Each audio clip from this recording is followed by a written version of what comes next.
I think sometimes we don't leave space in our allotted creative time to process our ideas. So do you make space for your processing of your ideas, not just your creating of ideas? Hello, all my beautiful, caring creatives out there. Thank you for joining me for the Sage Arts Podcast. This is Sage. I am very solo today. I am literally in the podcast by myself, which is not normal. I usually have a dog or two. As you may have heard last week, we lost a dog, Kimba. He was an American Eskimo he was 12. So he'd had a decently long life and his cancer was thankfully short. But we are still having a bit of a rough time with not having that little pair of dogs running around and doing all their little things together. So Ember is having a bit of a tough time too, the poor thing. They weren't like buddy buddies, like they didn't play together, but they just always were together. They are used to each other's presence. So Ember is sticking really close to us. Brett is working from home today, and Ember likes to be where the action is, and Brett does a lot of online meetings. So it sounds like there's a lot of people in his room at all times when he's here. So she's off there. So it's just me in the podcast room on this very hot Southern California day. So summer finally arrived here. It just went from winter to summer. So, but we had a nice, long, cool springtime. Originally, today was slated to have a discussion on flow. I'm actually going to save that for next week, which will allow for Brett to join so Brett can talk about his process as well and, do the usual comic relief stuff for me. But what I really wanted to talk about more than anything really has been about making space, about giving ourselves the space to do the things that we need to do, whether that has to do with our artwork or our business or our family, or in our case right now, our process of grieving the loss of one of our pack. I at first thought, no, I'm not going to talk about this. This is our own private little process. And some people don't necessarily see it, that the grieving process for a pet can be the same as with a human being or anything else. And I just wanted to speak to that really quickly because I've had just like such a wide range of conversations about grief over the last, I guess it's been the last 5 years. Like we've had a lot of death and breaking of bonds in our family. So we lost our father in 2017. He actually passed away on the day of Brett's and my wedding celebration. So that was rough. In 2020, my sister lost her husband. And he wasn't just, a brother-in-law or somebody came into the family. We all knew him since we were all very young. So that was extremely hard for all of us. He was part of our gang, really our family gang. And then we lost Mom July 1st of last year after a long battle with dementia.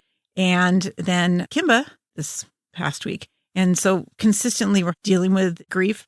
And although a lot of people don't want to talk about it, I think it needs to at least be brought up that when someone loses someone, whether it's a person or a pet or anything, a house or whatnot, we need to, I think, look at the bond that person lost and not judge whether their grieving process should be a particular way because it was a close person or not a close person, or a dog versus a human being, or family member versus a friend, or a house versus, a loss of a painting or something, whatever. We all have bonds, and they're emotionally different for all of us. And when we lose that bond with whatever it is that meant so much to us, we will go through a grieving process. And no one can tell anybody how that grieving process is going to go, how long it's going to last, how intense it is, or how they do it. So I thought I'd share with you just a little bit what we're going through. And it's mostly, Kimba was in the family for as long as Brett and I have known each other, re-knew each other because we knew each other in high school and then drifted for a couple decades and then reconnected. And he was just part of our everyday and was such a character. And there's an emptiness in our life right now. It made me think like there's times I want just to stop and really take it in and really consider it and spend time remembering him and maybe do some artwork that I can work out what's in my head. And I thought, some people are going to think I'm just nuts. It's just a pet. Why am I spending all this time over it? But here's the thing. When you lose something and you need to process it, well, you need to process it. First of all, some of us don't process it. I've noticed some people who they lose something and they're like, I don't want to be sad. I don't want to be upset. I don't want my life affected by this loss of whatever it is that you've bonded with.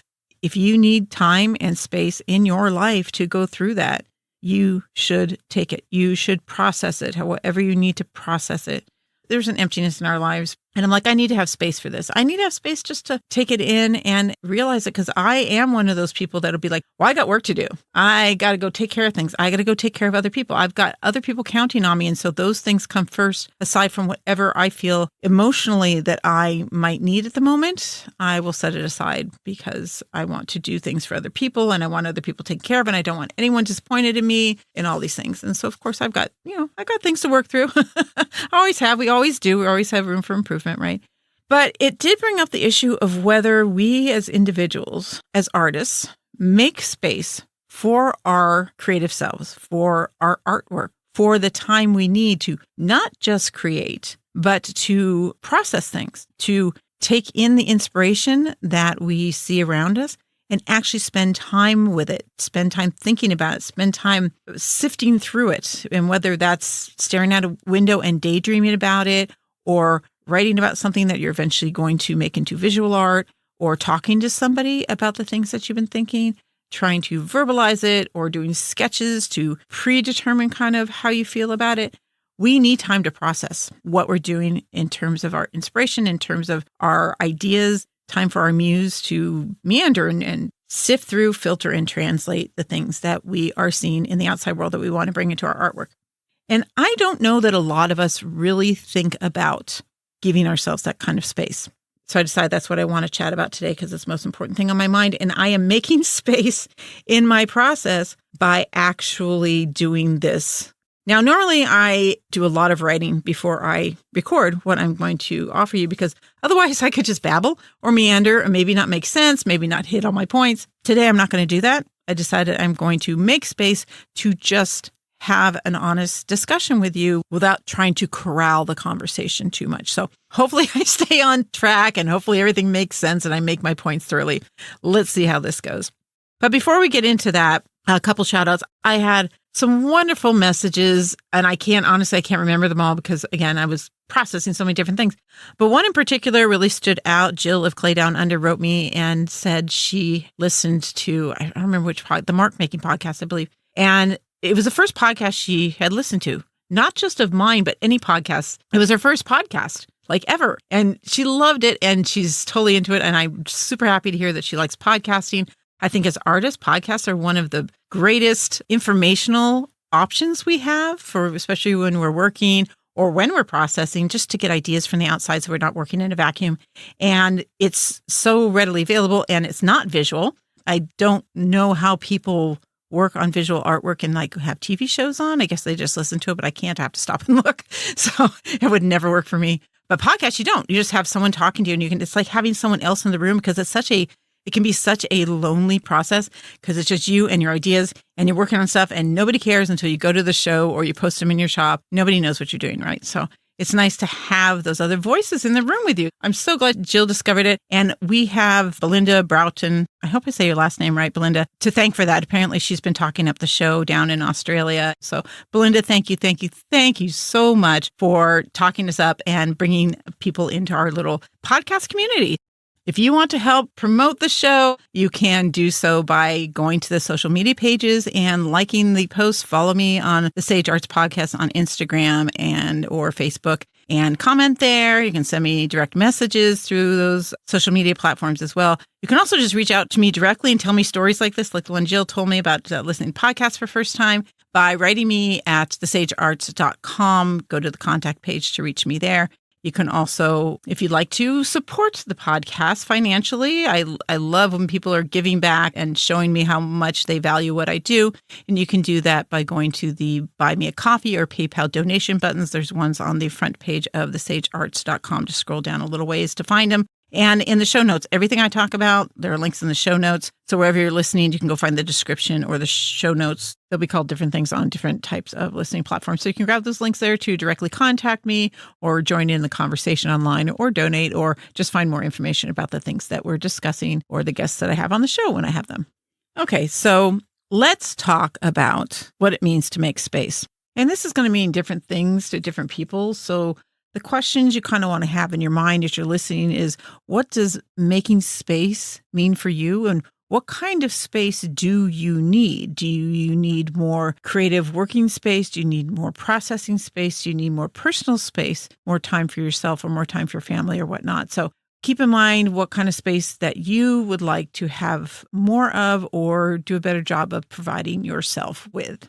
And this making space thing is going to sound a lot like making time or scheduling things, which in some ways it is. But making time is a pressure thing. We feel pressured to clear our schedule, to schedule time for the things that we need to do, that other people need from us, as well as what we need to do for ourselves.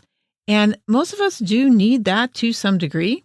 But making space is really about prioritizing and about taking the pressure off, about saying, I don't feel guilty if I do something just for me, that I am nourishing myself. I am filling my cup. I am feeding my muse, whatever it is, with the space that you're allowing for yourself. So although scheduling and making time is an important consideration when you're looking at the whole of your daily schedule, your weekly schedule, coordinating with others and their schedules, but when we're talking making space, that means that you are prioritizing things to be open for you to do the things that are necessary for yourself.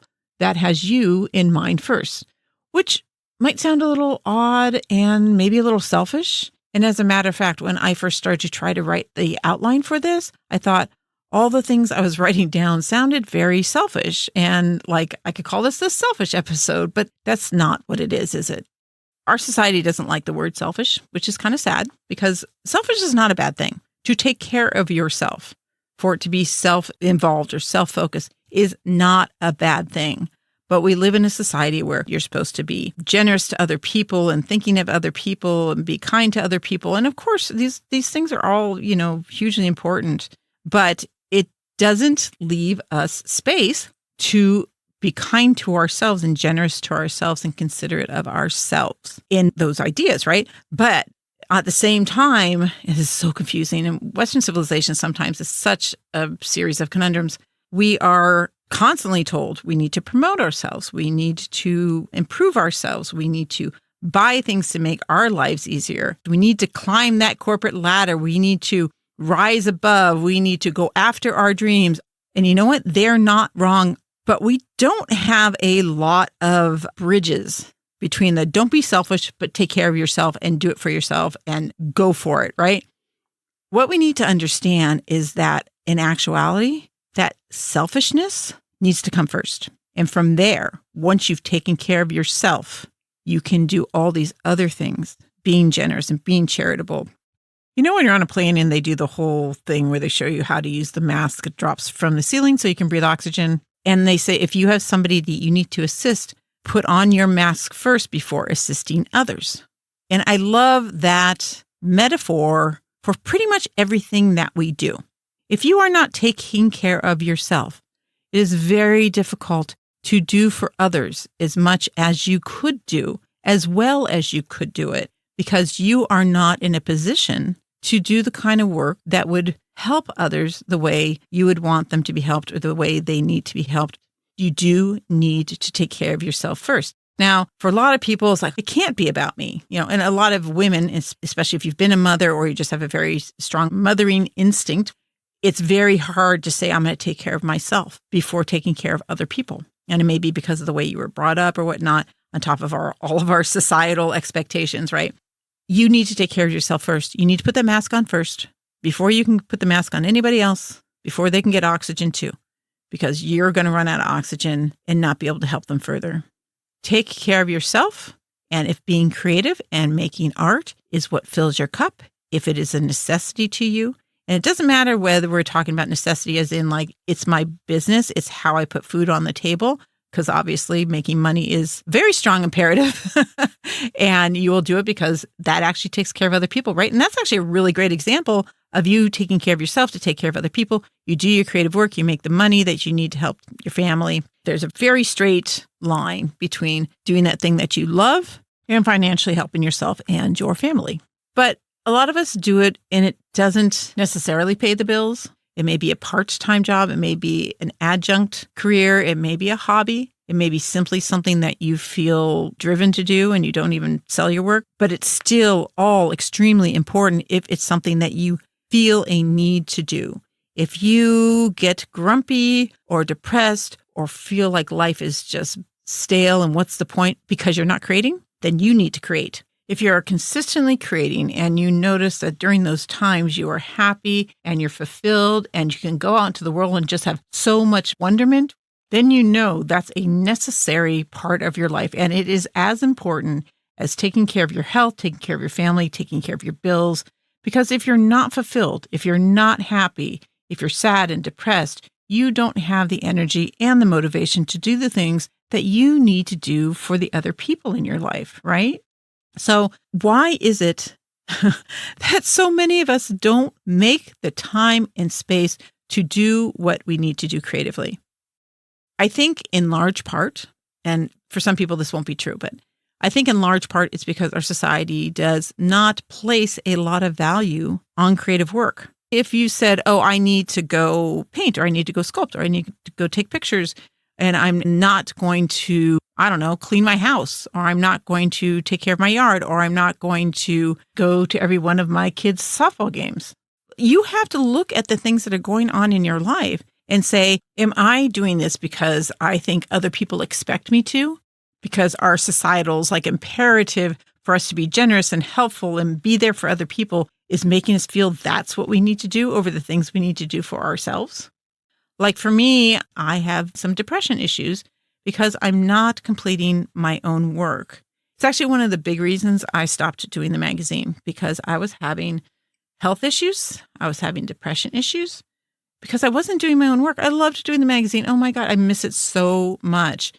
But I was not creating my own work, and it was really getting to me.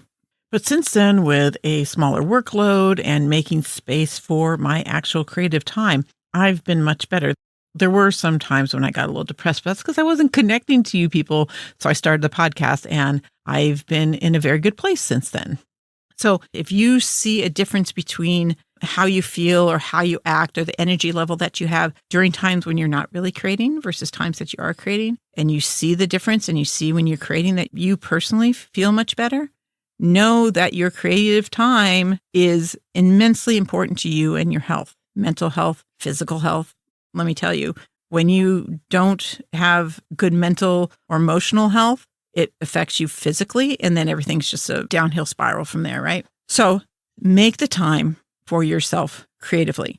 And for a lot of us, I think we think, oh, it's just making the thing. I need time to paint. I need time to sculpt. I need time to work on my photographs. I need time to knit. I need time to whatever. That's only part of your creative time. Making something starts with an idea, but you don't go, I have an idea, and then you go make it. Not usually. There's a process in between when you process how the inspiration that idea came from turns into a plan or an approach to creating it. And you need to have time for that process. And I think sometimes we don't leave space in our allotted creative time to process our ideas. So do you make space for your processing of your ideas, not just your creating of ideas? It's different for all of us how we do that. For me, I do the whole staring out a window and doing nothing thing is hugely important to my process of processing my ideas, especially for my writing. I can't just sit down and write. I have to spend time doing nothing and letting the whole story run through my head until I have a structure to work off of. With my artwork, sometimes I can sit at a table and just play with the material and the ideas will come out. But I'm much better if I've sat down and I've sketched or just doodled or went and stared out a window. I can do it that way as well. All of us will have a different process. Find out what your process is. If you don't already know, what happens in between the idea and the making of it? Start making notes. Start becoming conscious of what it takes and maybe a little bit about how much time it takes. I don't think that part of the process should really have a lot of time limits on it, because to me, that's the most important part of the process. The planning or the gestating of the idea. So once you've figured out what your process is, and it may change over time or it may change depending on what kind of project it is, give yourself, 10, 15 minutes, whatever, to just process. It's okay, what am I going to do today? Well, I need to give myself some process time. So what is that going to be? I'm going to just sit here and stare out a window. Or I'm going to pull a sketchbook and start sketching. Or I'm going to call a friend and tell them about my idea. Or I'm going to play around with this material, with these ideas in the back of my mind and see what comes of it. I mean, a lot of people don't like to plan what they're doing. And that's one of the reasons I asked that question of my guests. Are you a planner or a pantser? Because for some people, absolutely no planning is the way that works for them. But when you have a little structure to work off of, I think we can be much more effective in our process. And what we end up with, be more satisfied with it because we've started out with a direction, processing your intention. So that's extremely important. Give yourself that time. Make space for that in your creative process. And then when I was a creativity coach, which I did on and off when I started, I think 2007, one of the primary things that I've talked about with the majority of my clients has been how to find the time or how to make themselves sit down and create. And this is making space in your life for creativity. And we don't a lot of times because we put so much importance on so many other things. Or we think they're more valuable, but we've never stopped to consider, are they valuable to me, what I need, what my life needs, what my family needs? For instance, we all think our house needs to be clean. I mean, to a certain extent, yes, it does. There are certain health considerations that a clean house does give you, or you need to make sure the neighbors aren't going to be upset because you have overgrown bushes. We have ideas about what needs to be done because of how we think other people are going to see us. And I think that is one of our biggest time wasters, that we worry about appearances. Like, what will people think? Well, whatever. People can think whatever they want. It matters what you think. Now, I like to have a clean house, but I don't necessarily care if it's neat or if things just get a little chaotic, whatever. A little chaos can be good. Some of us actually thrive off a little chaos. I don't care if my car is dirty. That can't be a priority in my life, And if other people think, oh gosh, she drives around this dirty van all the time, it doesn't matter. My creativity is so much more important. The things I create, my discussions with you, these are the important things to me. These are what fill my cup. These are what make me a happy person. I put my mask on to breathe the oxygen, and that oxygen to me is being creative and connecting to creatives, what I do with you on this podcast. And so once I've done that, then I can help other people with whatever it is that they find is important. So I can help my in-laws or help my kids with what they need. I am trying to make the space in my life for the things that I need first.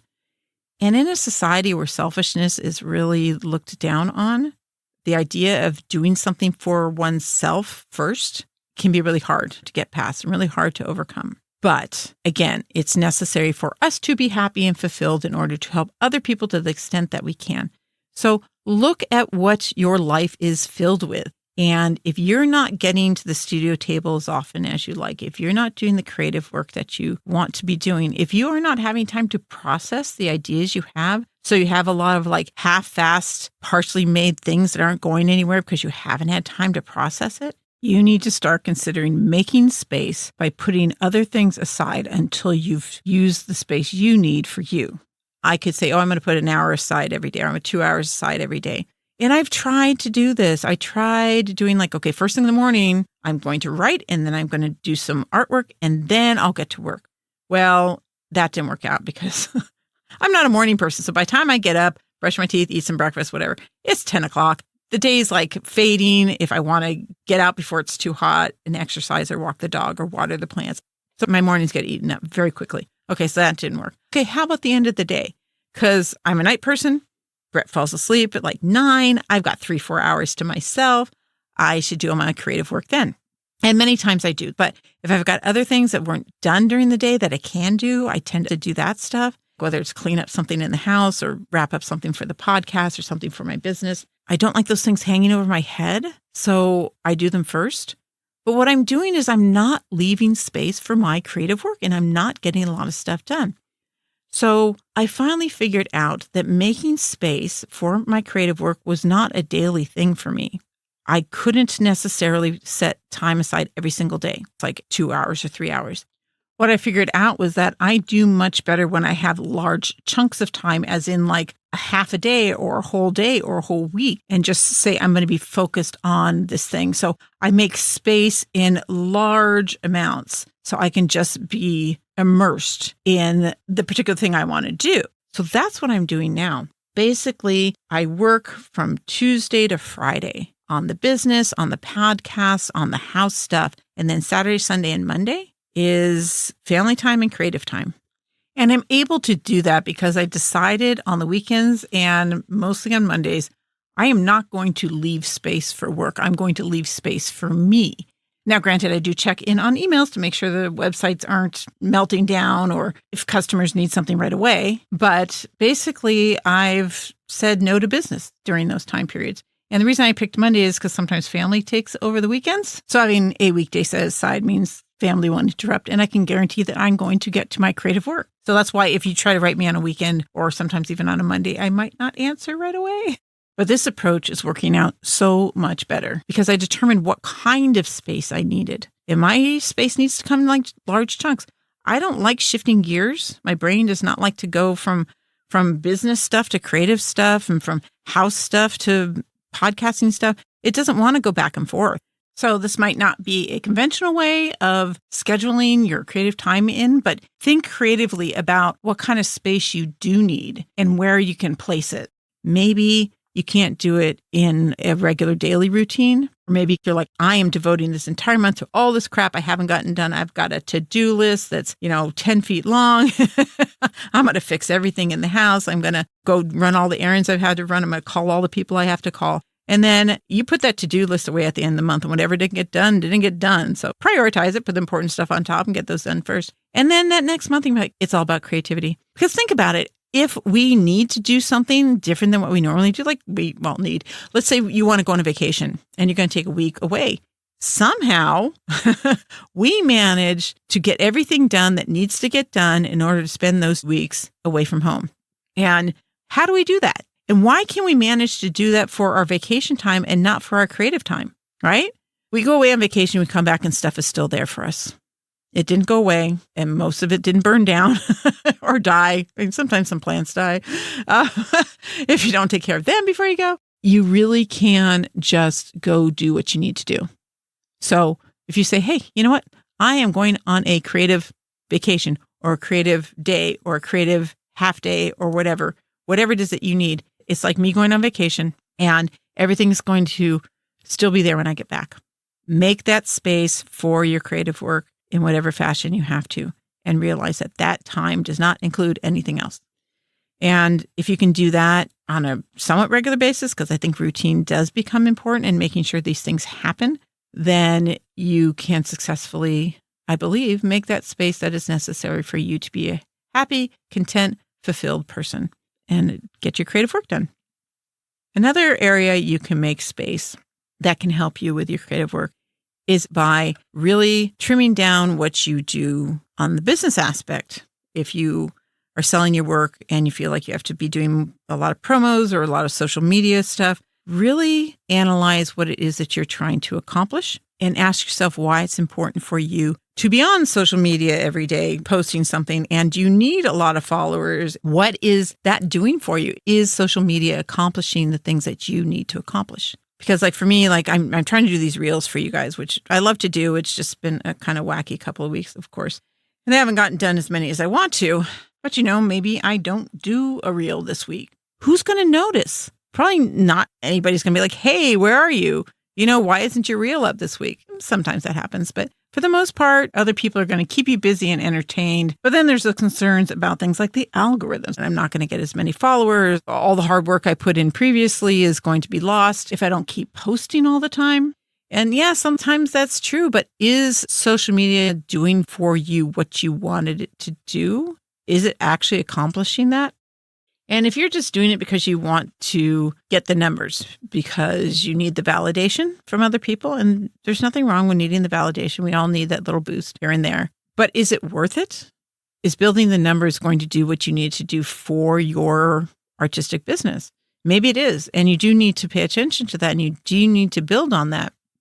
But if it's not, if it's really just the thing that you think you're supposed to do because that's what everybody else is doing, then step back, really assess what it is that you need out of social media and your promotions and your marketing, and only do what really services your goals, your idea of success. If it supports your idea of success, then yeah, you can prioritize that. It makes sense to prioritize that.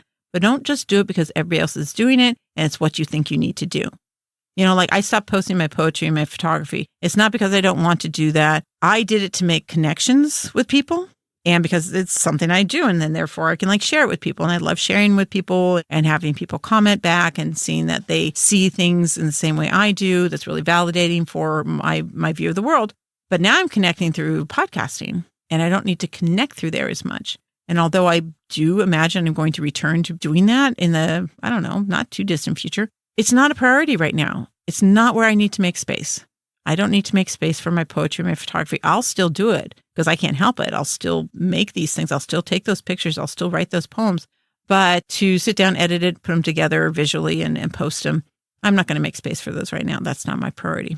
So take a good hard look at what you're doing online. That can take up a lot of space, a lot of energy, a lot of mental space.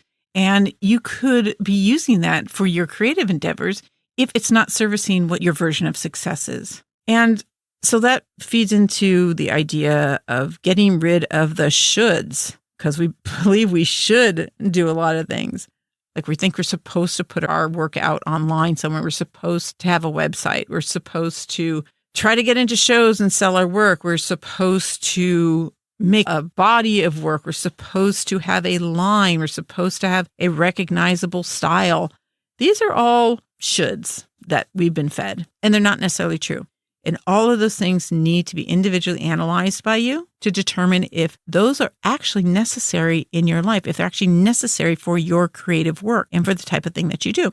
So go through all the things that you do. What I did for a little while is each day I would write down everything that I was doing. Okay, I'm going to do this now. I put it on my list. Because sometimes I don't realize some of the stuff that I was doing. But every time I shifted gears, I would put it on my list. Or there are schedule trackers. I use one called A Tracker, ATRACKER. And it's like clocking in and out for a job. So every time I would do something different, I'd clock in and out. And I would see, what I did throughout the day, what was taking up the most time.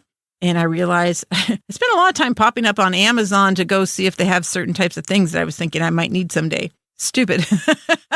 I think it might have been a procrastination thing. And I found I was spending a lot of time on social media and a lot more than I thought I was. Not looking at social media, but trying to figure out how to make good posts or trying to, make better reels or learning every time something changed. What are the new algorithms? What do I need to be doing to keep up with the Joneses? And I finally was okay, this is not working. I'm spending way too much time on this stuff. So if you can go through all of those things that you do and start saying, okay, is this really necessary? Why am I making time and space for these things versus my creative work? And then start getting rid of some of those things. In fact, I would challenge you all right now to find one thing that isn't necessary. And I would even say find one thing that serves others but doesn't serve you. Once I started posting the poetry and the photography, I had a lot of people who regularly checked in and regularly commented, asked me if I was putting out books, all these things that just kind of fluffed my ego and made me really happy. But then I started to think that they were expecting these things and that I had to do them, 3, 4, 5 times a week. And I realized I want to connect to people, but I wasn't posting these things for them. I was posting them for me because I wanted to share what I did and I wanted to connect. And that's okay for me to recognize that I was doing this for a self-centered reason, but that shifted. And when I realized I was pressuring myself to do these things for other people, even though it was no longer serving me, I knew I needed to set that aside. And so when that no longer served, I no longer made space for it. And so do the same thing. Maybe you're doing something for the family, for a neighbor, for your kids, whatever it is. But look at something you're doing for someone else, something that they don't need, something that they have a viable alternative for if it does feel like something they need or something you want to make sure they have. And allow yourself to say, I'm not going to do this because I need to make more room for myself right now. And once you do and you're a happier person, you're going to be able to do more for them with more quality time with them or for them. I read somewhere recently that nature abhors a vacuum. So I thought I ought to bring up the fact that if you're making space in your life by setting other things aside, things will automatically start trying to fill in that space. So, it's I never seem to have enough time in the day.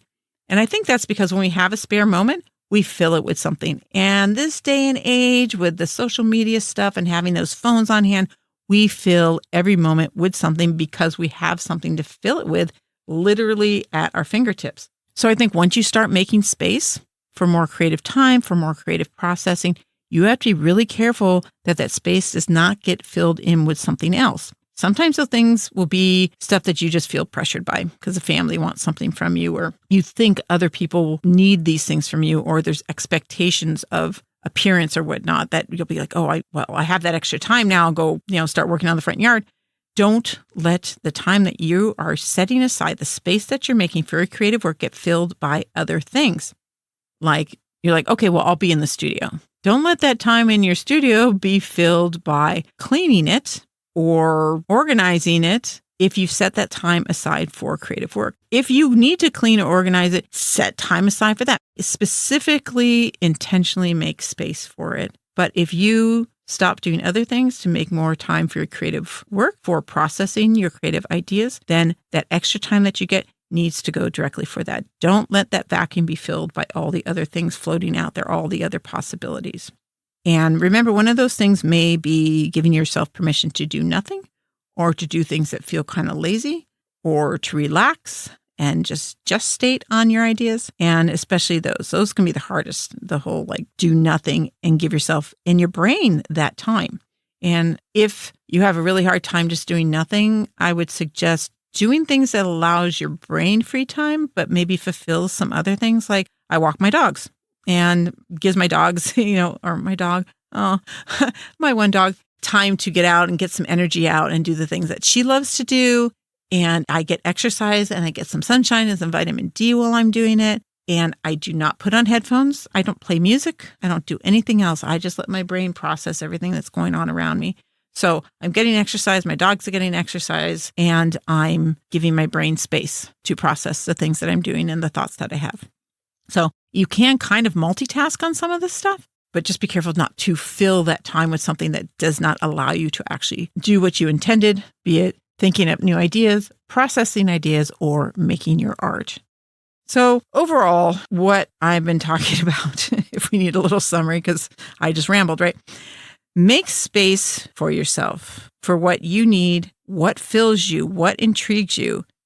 It's funny how often what we do for ourselves feeds into what our people need, our family, our friends, coworkers.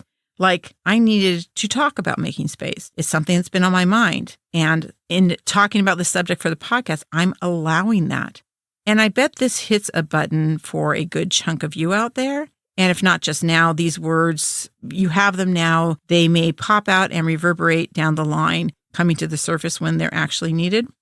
So yes, I'm doing this for me, but I know that talking this through is also something that can feed my people. You are my people, that I can help you through doing something that I feel is necessary for me, that I'm making space for. So again, more space that you make for yourself often means more space and more things that you can offer other people in your life. So I hope this made sense and that my ideas were fairly cohesive, because we have people here this week. It's another reason why I didn't spend a lot of time writing this out. Brett's daughter is here. She was trying to get here before Kimba moved on so she could say her goodbyes. So I'm a little distracted by that, but I made space in what I'm doing to have that time with her and her partner. Hence me not writing up a script for you. But I hope that what I'm telling you in the way that I'm presenting it to you is actually helpful for you as well. So consider that. Consider what's in your life that you may not need and that you can clear space for. So I hope you found my words and my stories useful. Maybe they're really resonating with you right now, or maybe they'll resonate with you more in the future. But we need to keep talking about this stuff. We need to keep exchanging those stories. So if you have your own stories, whether they're about making space or making time or grieving or any of these things, any of the adventures you have on this journey through your creative life, please do reach out to me. I love when you guys send me stories. I wish you would send me more stories. You can do so by reaching out to me through the sagearts.com page. Go to the contact page there. You'll find the link in the show notes as well. on social media, Facebook or Instagram, go to the Sage Arts Podcast page, follow me and send me messages. I would love to hear from you through there as well.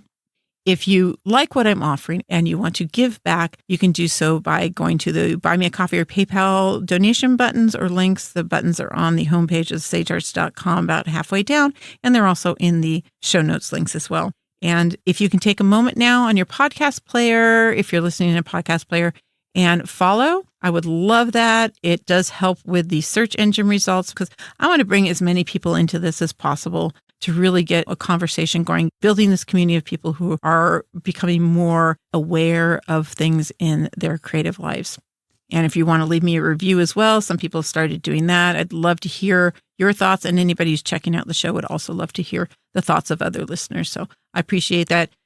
So that said, I'm going to go run off and see how our visitors are doing. And so do yourself a favor, make space for your muse to get out and be fed, be true to your weirdness, and come join me next time on the Sage Arts Podcast.